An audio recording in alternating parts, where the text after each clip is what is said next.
pas qu'on est le 31 août, Amandine, hein? Non, plutôt 31 décembre, ça c'est... Ouais, 31 décembre, ouais. Probable, Le là. 31 août, vent de fou, il fait froid, on est obligé de se couvrir, hein Bernard? Ouais. C'est notre dernière saison du mois d'août, session pardon, du mois d'août. Et on est le 31, donc... Joyeux anniversaire! Merci! Joyeux anniversaire, putain, c'est marqué dans mon À ton agenda. avis, pourquoi Ça y est. du saucisson Voilà, exactement! Le saucisson, c'est pour fêter ça. Parce que moi, je veux pas de gâteau, je veux du saucisson pour mon anniversaire. Du saucisson corse! Sébastien, elle revient en mi-septembre. À partir de là, on va commencer à aller pêcher. Bon, allez, écoutez, les petits, un gros bisou à vous tous. Bonne vidéo. On va essayer de faire une dernière session rapide parce qu'on doit être sorti à 17h. Parce que tu pars et t'as eu le confirmation. On sait rien. Donc, elle a peut-être une confirmation pour partir à quelque part. Donc, voilà. De nouveau, elle nous abandonne. Allez, bonne vidéo, les petits. La température est tombée à 21 degrés dans l'eau. On a perdu 3 degrés. Ouh, quelle horreur. En 3 jours, 4 jours de tramontane, on a de nouveau perdu 3 degrés. Allez, ce coup-ci, je m'échauffe dans peu d'eau. Parce que j'ai dit, on arrête les bêtises. Je vais encore tomber sur les dentilles à la première apnée alors que je ne serai pas prêt au niveau de mon apnée. Donc je commence à me chauffer sous ma pierre préférée, là, de l'intérieur de Cap Cerbère. Une jolie pierre où souvent je fais du poisson. Mais ça fait quelques temps que cette pierre, elle est de plus en plus vide. Malheureusement, d'habitude on trouvait toujours des bécophinos, des sars, quelques mostelles. J'ai déjà fait d'un chapon parce qu'elle est relativement sombre et immense, hein, d'ailleurs. Vous voyez, quand il faut rentrer dans la totalité de la pierre, c'est relativement long et il faut repartir après en arrière. Mais malheureusement, cette fois-ci, comme beaucoup de fois en ce moment, elle est vide. C'est comme ça. Mais il faut aller la faire quand même parce qu'on ne sait jamais. Et j'ai pris mon orca parce que je me suis dit, s'il y a des dentilles ce coup-ci, ben, je veux les faire. Sauf que, quand Stéphane, tu prends ton grand fusil, que tu n'as pas touché depuis 6 mois, et que tu vas dans l'eau comme ça, ben peut-être, hein, qu'il faut envisager de contrôler ton matériel. Parce que regardez bien ce qui va se passer. Et alors là, je veux vous l'expliquer parce qu'il faut rester très attentif, c'est très intéressant. Je me pose à l'agachon, toujours sur le même spot où je vois souvent les dentilles. Et là, je me dis, ça va rentrer, peut-être, on va voir. Je vois une petite dorade qui commence à arriver. Elle est trop petite, bien sûr, hors de question de la tirer. Mais regardez bien son comportement. Elle est tranquille, elle sait elle est petite et que je ne l'embêterai pas. Et regardez, tout d'un coup, elle va se mettre à accélérer. Regardez, ouah, elle s'en va comme une folle. C'est pas de moi qu'elle a eu peur. Elle a eu peur de quelque chose de derrière. Je comprends immédiatement que les dentilles arrivent. C'est obligé, c'est les dentilles qui l'ont fait fuir comme ça. Et là, je me prépare, je suis prêt. Et en effet, un dentille sort, je tire, sac de nœuds dans mon fil. Sac de nœuds dans mon fil, j'ai pas regardé mon fil, sac de nœuds. Dentille, 2 kilos. Et là, quand ça vous arrive, je peux vous dire que vous avez le moral au fond des chaussettes. Voilà, la deuxième apnée que je fais, le moral au fond des chaussettes. Je continue à essayer quand même. Amandine va les voir à un moment donné. Moi aussi, vous allez voir, on revoit de nouveau les dentilles, mais ils sont pas gros, beaucoup moins gros que l'autre, donc pas intéressant pour être tiré. Voilà, c'est comme ça, c'est malheureux. Donc vous voyez, j'insiste, je gratouille au fond. C'est une bonne technique, hein, ils aiment bien ce genre d'appel. Hein. Voilà, d'ailleurs, vous allez voir, voilà, ils vont pas tarder à arriver. Voilà, je commence à tourner mon fusil, vous les avez vus. Voilà, ils sont à la limite de la visibilité. Voilà, c'est des beaux poissons d'1 kilo, 1,2 kg.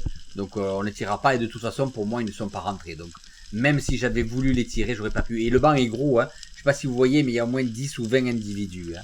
Mais voilà, ils ne rentrent pas, ils ont décidé de ne pas rentrer. Bon, c'est comme ça. S'ils étaient rentrés, peut-être que j'aurais tenté mon tir, mais là c'est pas le cas. Ils sont pas rentrés, mais ils sont quand même beaucoup plus petits que celui que j'ai vu là-bas. Hein. Ouais, parce que là, non, de toute façon ils sont restés loin. Il y avait un beau bécophilo qui a failli prendre le torgnole. Mais ils sont passés loin et par rapport à celui que j'ai tiré tout à l'heure que j'ai raté, ils étaient vraiment plus petits. Mais de toute façon ils sont pas rentrés, hein, ils étaient trop loin. Bernard, foulons la paix à César. Laisse-les tranquilles. C'est trop tard qu'il dit. Allez, on fait nos pierres favorites. On va essayer de trouver du poisson et on va le trouver. Mais voilà, on commence à être de plus en plus exigeant. Là, regardez le SAR, bon, voilà, non, trop petit. La Mostel, là, à gauche, dans l'ombre, trop petite. Je tirerai pas. Un SAR et une Mostel, les deux trop petits. On commence à être un peu exigeant aussi, hein, je crois. Non, non, c'est pas tirable, honnêtement. C'est... Non, non. Mais quand il faut y aller, il faut y aller. Donc je décide de descendre un peu plus profond et d'aller faire mes pierres au large. Alors elles seront sur 19, 20 mètres. Hein. Et je loupe en fait mes pierres, et je descends et je les manque. J'arrive de l'autre côté du sec, en fait côté sable. Et donc j'arrive pas à retrouver ma zone. Donc vous voyez, je me retourne, je cherche, je vois rien, je refais un tour. Et là, mais c'est quoi qui a posé sur le sable ? Oh là là là là, mon cadeau d'anniversaire, un joli chapeau posé tout seul au milieu de nulle part. Je vais me le faire. Et ben voilà, ça c'est le poisson qui me fait plaisir et qui redonne le moral après le gros loupé du Denti. Et voilà, un beau chapon. Alors là, vous savez que j'adore ce poisson, manger aux olives, en tagine avec des tomates séchées. Voilà, c'est un régal. Et là, rien que de penser aux délicieux et savoureux plats que je vais faire, je suis trop content. Surtout que cette année, j'en ai fait que 3 dans la saison, ce qui est très peu. Donc voilà. Joyeux anniversaire!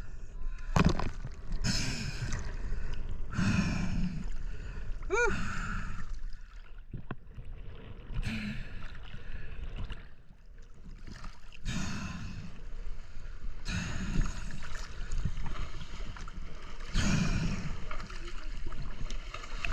Attention, c'est sur le fusil.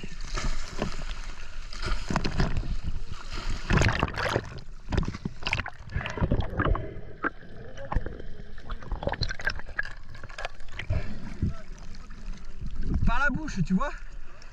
Tu tiens par la bouche. Comme ça, tu évites de te piquer. Et tu vois, là, ça c'est dangereux, mais aussi les épines que tu as. Ici, là, tu vois, regarde celle-là, là, tu la vois sur la joue? Celle-là, elle est ultra dangereuse, tu vois. Voilà. Et après, tu en as une autre très dangereuse au niveau de l'anus. L'anal, qu'on appelle. Voilà. Bon, mais beau chapeau.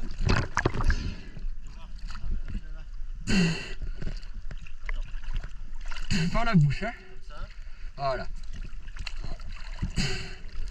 Ah, un joli chapeau. Tu arrives à trouver ton bateau, Amandine, ou pas? Ah, merde. Bernard! Oui. Il est où le Denti? Il est où? Je cherche le verrou d'Amandine. Tu cherches De Blandine. le verrou de Blandine. Et que ça fait comme ça? Je cherche le verrou d'Amandine. Blandine. Vous allez nous prendre pour des fous, franchement. Allez, on commence la pêche à l'effarouché, parce que quand même le sujet de la vidéo c'est ça. Donc on a tapé sur l'eau. Alors je vais tout vous expliquer en détail sur cette vidéo, mais déjà celui-là on va se le faire. Il est rentré à trou, et on rentre pas à trou devant moi, parce que quand on rentre à trou devant moi on meurt. Voilà, c'est comme ça. Allez hop, celui-là il est pour moi, un beau sard, un magnifique papé à trou. Donc je vais vous expliquer comment on les pêche à l'effarouché. J'avais déjà fait une vidéo il y a très longtemps à ce sujet-là, j'ai commencé à vous en parler là. Non, non, ça. Ah, tu vois, je l'ai repéré. J'ai tapé sur l'eau, je l'ai suivi, il s'est mis dans la pierre, je suis allé le faire. Ah. Faut que j'essaye ça, putain. Merci Amandine. Je vais vous expliquer cette pêche à l'effarouché, mais d'abord je vous ai laissé quelques scènes sur des labres, parce que on aime bien quand même les manger. Maman Mireille et Marcel aiment bien manger des labres avec des patates au four. Et puis des fois il y a des petits morceaux qui tombent pour la petite Nani là. Et voilà, la petite Nani c'est leur chatte. Et donc là, pam, voilà, une très belle prise. Donc vous avez vu, on s'approche du poisson, on suit sa course, on intercepte sa course et on tire. Ouais, non, mais je le prends de temps en temps. Maman aime bien au four avec des patates et des tomates. Donc je lui en prends un de temps en temps. Celui-là c'est pas un gros, mais ils sont deux, tu sais, mes parents. Donc ça leur suffit largement à deux. Ouais, c'est un beau poisson ça. Ouais, non, c'est un petit poisson. Et donc regardez, là sous une pierre que je connais bien, c'est une pierre à sard, donc que j'ai l'habitude de côtoyer très régulièrement, vous la voyez souvent sur mes vidéos. Je regarde et là regardez, je vois un poisson qui arrive, une belle lèvre blanche. Sur le coup j'ai cru que c'était un corbe, mais non, c'est une belle vieille. Bah, je la prends parce que elle est grosse. Alors ça en fera 2 dans la chasse, hein. C'est rare quand j'en prends 2 dans la chasse, comme c'est rare quand je prends 2 mulets. Mais ma foi, pourquoi pas, celle-là, c'est un beau poisson. Et franchement on va se régaler. 2 ça suffit. On va aller nous... Hein? Non, en fait je connais bien la pierre là. C'est ma pierre à sard d'habitude. J'y vais toujours, il y a des sards. Je vois un museau qui se pointe, je dis qu'est-ce que c'est? Je dis boum! J'avais vu que c'était une vieille, mais je dis je la prends. S'il vous plaît, la mer n'est pas une poubelle. Arrêtez de jeter vos déchets à la mer. Ça me saoule, sérieux. Regardez, une boîte entière de gâteaux, le sachet plus la boîte. Le gros c'est un poisson, hein? Je vois ça au fond, je dis mais qu'est-ce que c'est? Qu'est-ce que c'est? Je dis ben allez, un déchet de moins à la mer. Hein? Ça va? On fait le capitaine, elle danse, elle est tranquille quoi. Hein? Tu fais la bimbo là. La bimbo. Vas-y. Vas-y. Aïe aïe aïe aïe.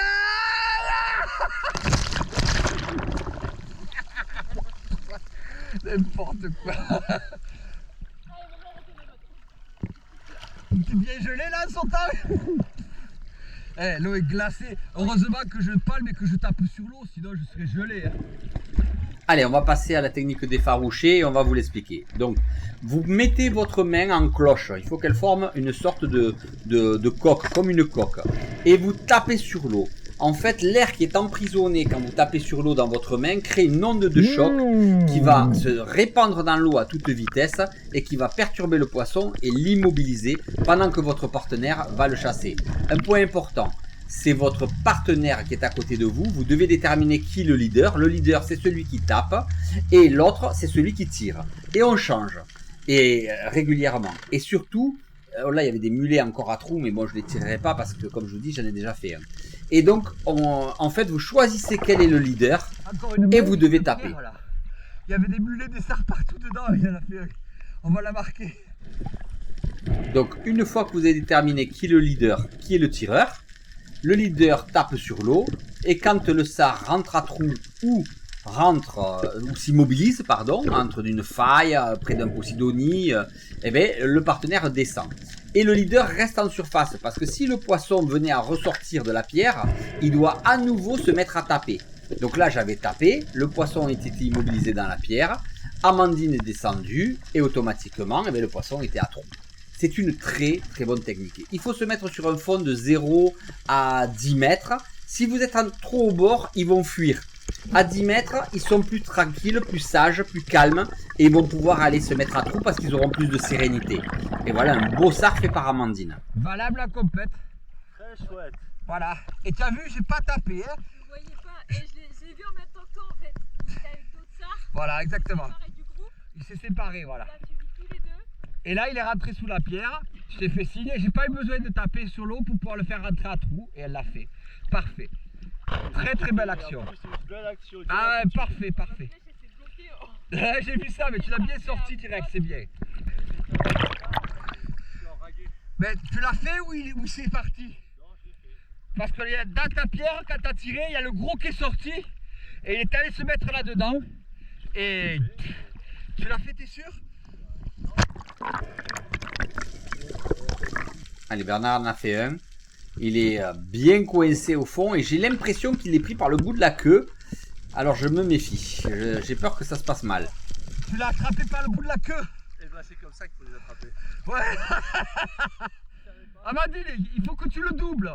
Il l'a attrapé par le bout de la queue. Il est à l'envers le poisson comme ça. Oh, il est très beau. Mais Amandine va descendre pour le doubler. Mais en fait, il est bien pris quand même. J'avais l'impression qu'il était pris sur le bout de la queue, mais non, il était pris correctement. Donc Amandine prépare son fusil prêt à tirer pour le doubler, mais elle voit que c'est pas nécessaire. Donc elle pose son fusil, elle attrape tranquillement le sard et elle le sort tranquillement de la pierre. Mais je me dis, elle va manquer d'apnée, ça va être compliqué.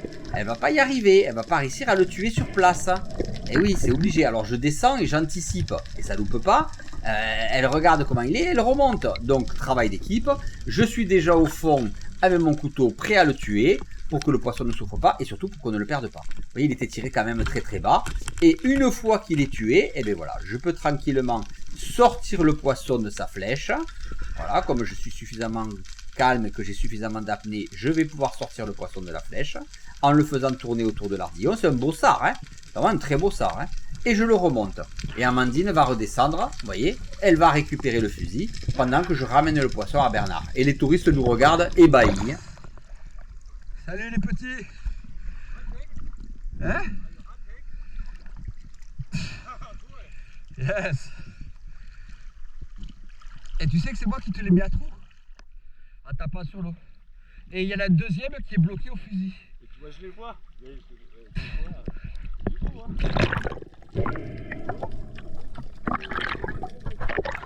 T'as réussi à lui débloquer la flèche? Génial. Merci. Et alors par contre, moi j'ai bloqué l'autre poisson là-bas, le bèbe. Allez, on tape. Les sards sont bloqués. Vous voyez que le leader qui est en train de taper, en même temps, il doit pointer avec son fusil où se trouve le sard pour que l'équipier qui est à côté de lui puisse le voir. En tapant fort comme ça, on s'essouffle, donc on ne peut pas descendre. Si vous tapez et que vous descendez, ce qui va se passer, c'est que déjà, quand on ne tapera plus, le poisson va s'en aller. Et en plus, vous allez être essoufflé, vous ferez une mauvaise apnée. Donc il faut vraiment rester là, tranquille, taper en changeant de main régulièrement. Tourner autour du poisson pour l'obliger à s'enraguer ou au moins à s'immobiliser. Mais là, mon équipier n'est pas là. Je ne sais pas pourquoi il n'est pas là. Donc, je suis obligé de descendre. Et donc, automatiquement, dès que je tape pas et que je descends, qu'est-ce qui se passe? Eh bien, le sard, il sort.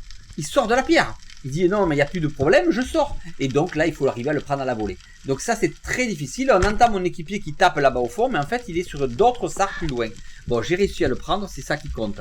Mais normalement, votre équipier ne doit jamais vous quitter. Sinon, vous avez des chances de louper votre poisson. Eh ouais. Encore un.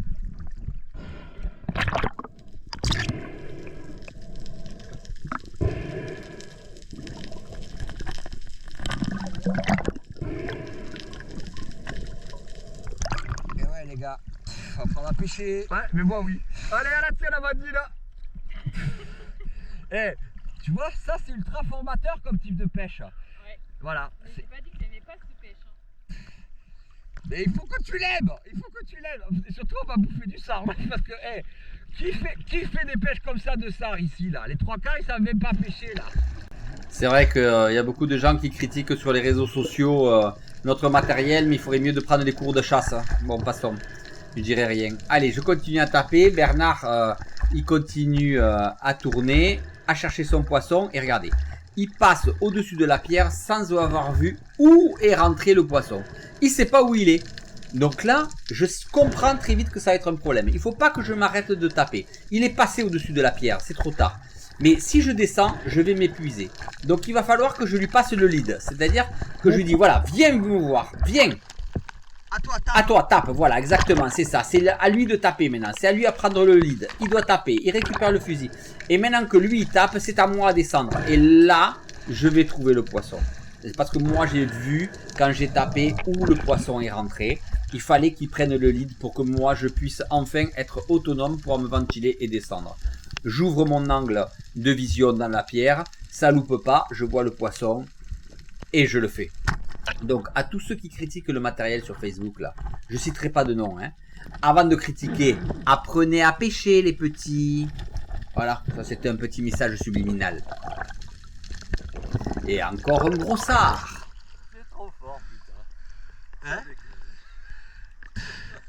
T'avais pas vu où il était rentré? J'ai perdu de vue à un moment. Eh ouais. J'ai vu te fixer, mais j'ai pas vu où il était. T'avais pas vu où il était rentré? Il était dans cette pierre. D'accord? Très chouette. Ça c'est la pêche à l'effarouché. Faut aller récupérer la bouée.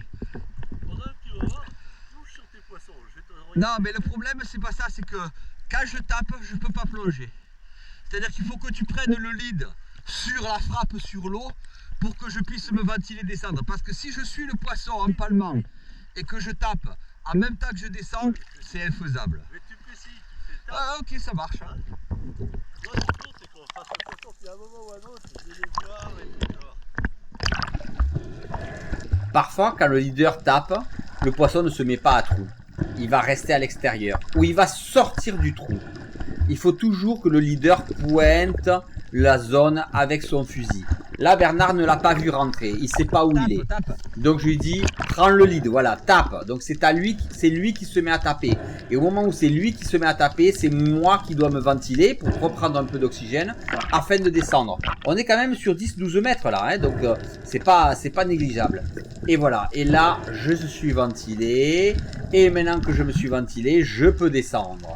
Il continue à taper alors que je descends pour continuer à immobiliser le poisson en haut de la pierre. C'est vraiment un travail d'équipe. Et regardez, il est calé juste là dans l'angle.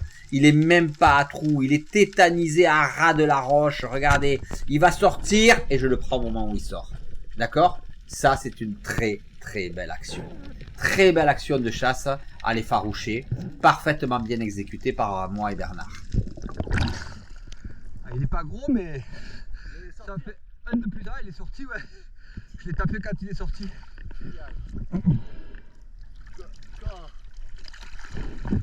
J'étais au-dessus de ça là. Ouais, t'as pas vu où il était rentré, c'est pour ça que t'as pas su où aller. Allez, on continue. De nouveau, on se met à taper. J'ai le lead, c'est moi qui tape, je pointe le poisson et je montre à Bernard avec mon fusil où est-ce qu'il se trouve. Je vois que Bernard descend, du coup je continue à taper. Je sais que le poisson ne s'est pas immobilisé dans la pierre. Il va falloir qu'il soit vigilant, il va sortir, c'est sûr. Allez, je tape. Est-ce qu'il va le voir? Oui, le poisson a glissé. Ça y est, il est sorti de la pierre, il est sorti. Je continue à taper. Oh là là, ce tir de volée qu'il m'a fait, Bernard. Magnifique tir sublime. Le poisson est rentré dans le trou parce qu'il avait foutu sous le fil. Mais vraiment, un superbe tir de Bernard. Magnifique. Bien joué. Ah, il nous en a fait voir celui-là. Il a même pas envie de se faire effaroucher celui-là. Bien joué. Bien joué, bravo. Merci. De rien, c'est bien. Joli ça. J'ai sorti de la pierre. Ah, j'ai vu, tu l'as pris à la volée. Et j'ai vu, t'as pris le nylon, il est allé dans la pierre. À la coche à la bouée, c'est bien. Joli ça. Ça va, Mandine? Je pense qu'on a un peu bien pêché, non? Qu'est-ce que t'en penses? Carrément mieux qu'à Palamos, ouais, surtout sur la deuxième journée. Là, on fait de très belles pêches. Hein. Et on voit ça. Cette pêche à l'effarouché, elle vous donne du poisson. C'est une pêche complète, ça. On a pêché en longeant la côte, comme en compétition, en tapant sur l'eau, faisant fuir le poisson dans les trous. Et voilà. Hein? Ah ouais, il n'y a que des gros sards, ouais. Tu nous les remontres? Chapeau, l'arbre et très gros ça. Et c'est quoi ce rouge merdique au milieu là? Et c'est quoi ce rouge merdique au milieu là? Qui c'est qui a fait ce rouge merdique au milieu là? C'est Bernard. Bon les petits, bien pêché? Bah, c'est pas mal. Ouais, dernière journée de ce trip au doute. Et c'est quoi ça là? Bernard, arrête de tirer des bébés. Arrête hein. Le maillet. Belle pêche hein Mandine? Ouais, des beaux. Bon anniversaire, Stéphane. Merci. Merci. Allez, bonne vidéo les petits. À la prochaine.